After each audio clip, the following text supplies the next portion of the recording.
Do you want to do me a favor? Do you want to slowly say ready, aim, fire for me? All right. When you're ready. Go! I need you to say ready, aim, and then fire.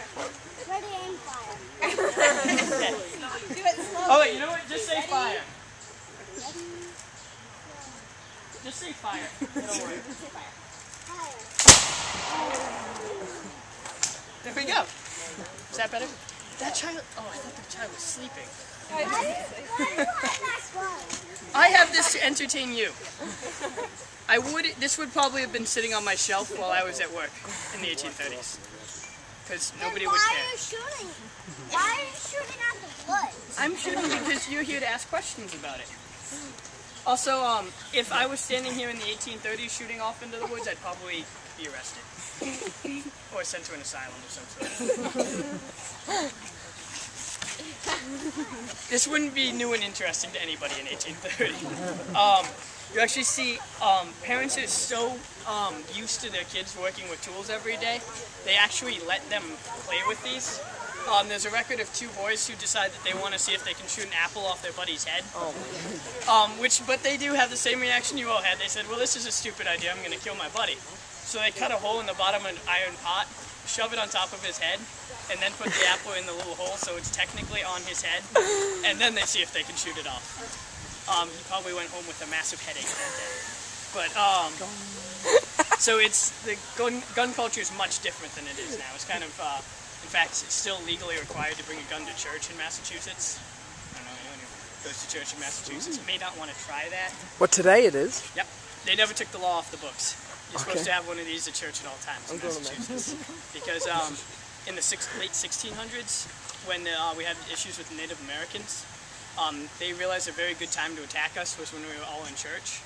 So they made it a law that all the men had to bring their guns to church. So, but like I said, local law enforcement might not know that, so don't try it. But so there was not much hunting for animals back then? Almost none. Nathaniel Hawthorne wrote in his diary, today my cousin's friend saw a deer in Connecticut. And it was a big deal for them.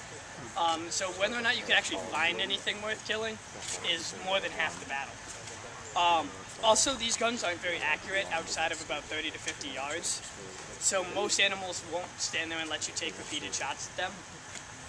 I said this once and put my foot in my mouth because there was a Sherpa from Nepal in the crowd who actually made one of these from a Jeep steering column and match heads, and he still uses it to hunt today. So you can do it, it's just they wouldn't. So you've got perfectly good sheep in your backyard. The pigs are there for that reason. So.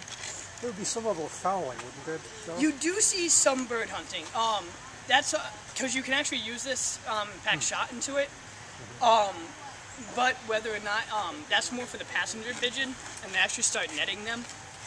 But it's not as common as it would be today. And big game hunting's probably. Lewis and Clark said the best defense against a grizzly bear was to outrun the slowest person in your group. So this is fairly useless as far as big game goes, but it is firing it. Let's see if I can find it in here. How much did one of those cost? You're looking at probably $15 to $20, and then rifles are more expensive, which is why nobody kind of had them in New England. But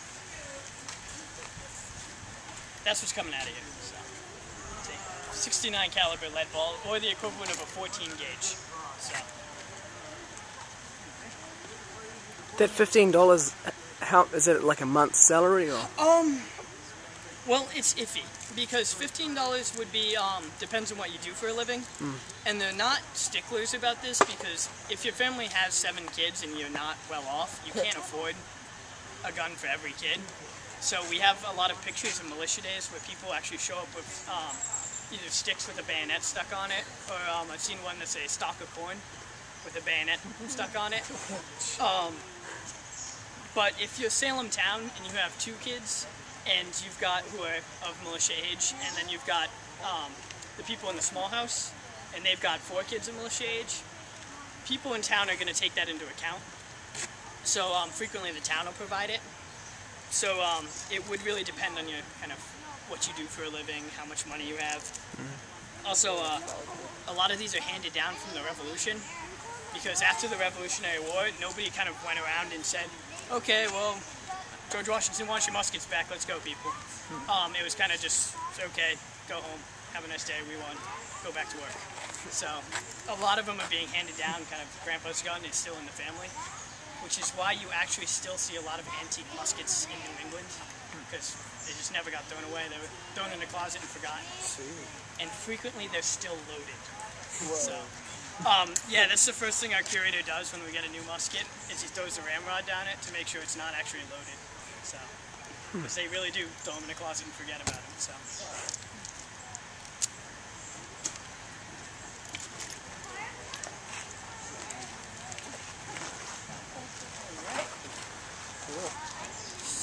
And they were artisanally made, or were they factory produced? Again, how much money do you have?